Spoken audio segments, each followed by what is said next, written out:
This is the disturbing case of Elizabeth Smart, and in this video we'll be discussing how there's one major thing led to her abduction.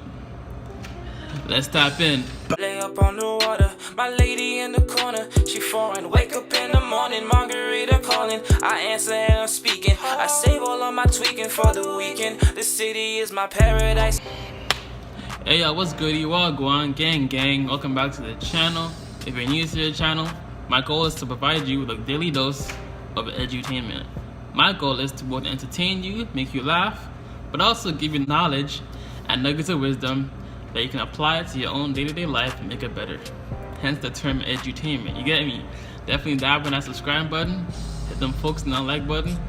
I appreciate y'all. And the returning subscribers, you know, my day ones, I appreciate you as well.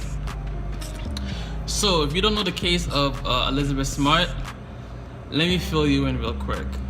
Essentially, she was abducted from her house by a stranger. Later, we find out that it was somebody her dad had actually hired. But essentially, that man abducted her. The abduction from that night started a 9-month-long search for Elizabeth Smart. But let me cue the footage for those who are unfamiliar with the case. Tap in. This is Good Morning America. This is Nightline. You're watching WISN 12. The abduction of Elizabeth Smart. The search for 14-year-old Elizabeth Smart has now gone nationwide. She was kidnapped from her bedroom in Salt Lake City. Police say the first 48 hours in a missing persons case are the most crucial. Elizabeth Smart. Elizabeth Smart. What happened to Elizabeth Smart?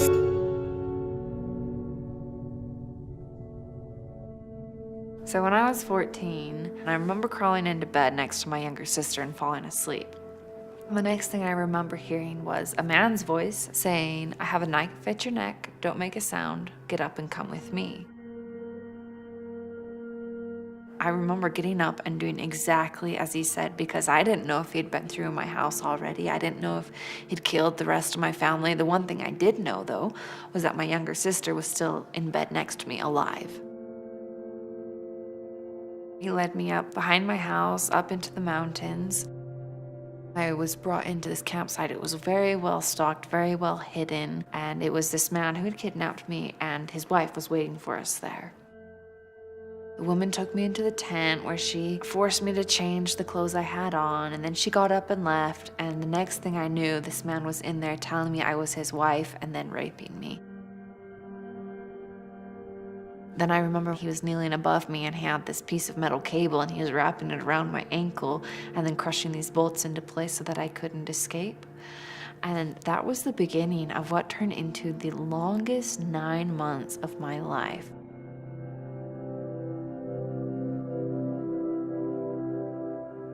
So every time when I thought I'd hit rock bottom, my captor would find something new to make it worse. And one of those times I had been forced to drink alcohol and I had thrown up and then I'd passed out face down, and I woke up the next morning and my face and my hair were still all crusted to the ground, covered in vomit. And I remember at that point just feeling like, how can you get any lower than this? And it was just a few days later that my captor was really excited and really kind of amped up about something. And he said, "Oh, you know, I have something and I'm gonna show it to you and you have to look at it, you have to look at it." And then I remember he pulled out this magazine full of hardcore pornography, and I remember he would just sit and look at it and stare at it, and he'd just talk about these women, and then when he was done, he would turn and he'd look at me and he'd be like, "Now we're gonna do this." It just led to him raping me more than he already did, which was a lot. Looking at pornography wasn't enough for him. Having sex with his wife after looking at pornography, it wasn't enough for him. And then it led him to finally going out and kidnapping me. He just always wanted more.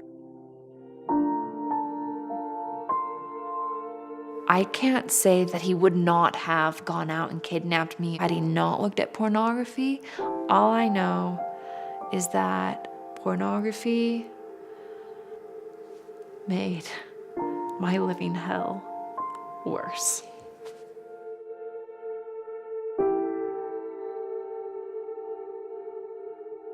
I'm hoping that we're going to find her today. He's a question mark, and we want to put a period on that question mark. He's walking towards town, so he's walking north, and he's with two ladies. We're here to announce officially that we have found Elizabeth Smart.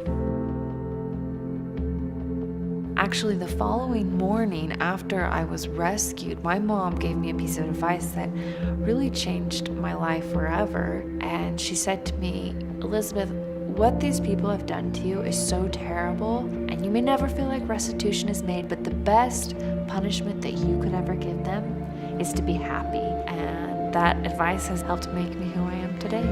An advocate against pornography. I witnessed firsthand just how damaging it is.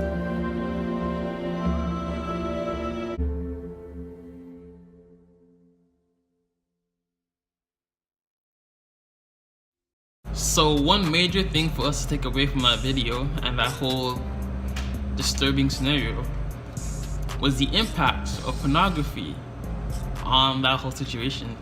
You saw how she described how when her captor showed her images of pornography and images like hardcore porn, it almost got him more excited, and he used that porn to try it out on her, Elizabeth. And it's like, I know this one is a bit more of an extreme type of situation, type of result of pornography, but it's still something to keep in mind of, and something to keep note of, right? Because like I've personally talked about my own porn addiction on this channel, and I just noticed how when I was watching more porn, I just saw people, I would just undress people with my eyes. Are you addressing me with your eyes? What the hell? The way you see the opposite sex, if you're a man, because women have porn addictions as well, right?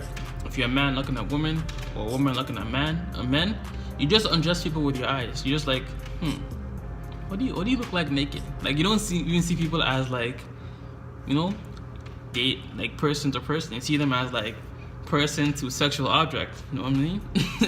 Funny but not funny, right? You see it as one person to how can this person please my sexual needs? And oftentimes, like when we watch pornography, we get a very distorted image of what actual sex is really like. Because when you think about it, right? When you're masturbating, you're only learning about yourself. You're only learning how to please yourself. You're only learning how you can get more pleasure of yourself. But sex, like any two-person sport or team sport, doesn't depend on your own personal pleasure or your own personal success. It's everybody chipping in for the end goal, which is for you both of you to enjoy your time. Also, what I found is that the more porn I watched, the more hardcore of the substance I needed to get the same effect, or the more aggressiveness I needed of like what I was watching to get the same orgasm, the same pleasure. So first of all, I'll start off, obviously when you first watch it, you get to see a man and a woman, it's enough to get you off, right? But then I started going to the point where, okay, I need to watch a man and two girls, or a girl and two guys, so I can see, you know, the front, her, you know, giving, you know what I mean, giving oral and also getting penetrated, right? And then you need to watch a gangbang session of like multiple people at once. Then you need to watch, I don't know, you see how the ante starts getting leveled up once by little by little, and the same level that was enough before is no longer the same. And even if you get to the point of like dating, right? It's like you're enjoying having sex on a regular basis, quote unquote, right? Online, because it's masturbation, pleasurable, but you're not having any real sex in person, or your success rate isn't as much in person. It starts getting to the point where you think, oh, girls in real life or men in real life reject me, but at least porn or this male porn star or this female porn star won't reject me, right? And when you think about it, it's like it starts creating an unhealthy relationship with real life people, and it starts fostering these types of situations where you can't get it the socially acceptable way, so you have to abduct someone or rape someone or whatever it is that's not like proper to get what you want in real life, because you're not getting it, because you're only getting it online. You know what I'm saying? So yeah, real talk, if any of y'all are having issues like getting over your porn addiction and you're struggling with it, I definitely highly recommend y'all check out my free mini course, free mini series that I've linked in my description and pinned comment. The free mini course just walks you through evidence-based techniques, scientifically proven methods on how to use meditation to reduce those cravings, as well as certain foods that you should be eating that help limit all those urges and desires to go back to your addiction. This can also go beyond just porn, but also gambling, weed, cigarette, whatever type of addiction you're struggling with. This course, this mini series, this free mini series can definitely help you with that as well. But yeah, just know that porn addiction is definitely a real thing.